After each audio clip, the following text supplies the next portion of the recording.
Hey everyone! In this video, we're going to talk about worksheets in Excel, one of the most essential things to understand when working with spreadsheets. So, what exactly is a worksheet? Simply put, it's a single sheet inside an Excel file where you can enter, organize, and analyze data. Every Excel file, also known as a workbook, can contain multiple worksheets.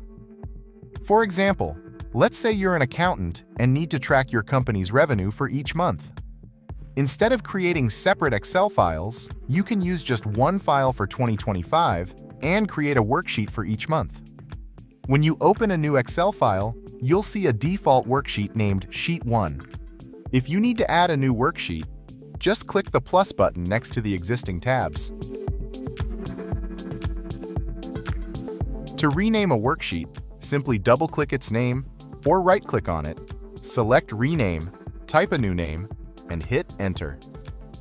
If you want to delete a worksheet, right-click on its tab and choose Delete.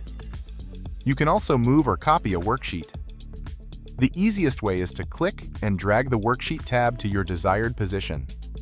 If you have a lot of worksheets in your file, another way is to right-click on the Worksheet tab, select Move or Copy, and choose where you want it to go. If you check the Create a Copy option, Excel will make a duplicate of the worksheet and move it to the new location. Hope this video helps you understand worksheets in Excel a little better.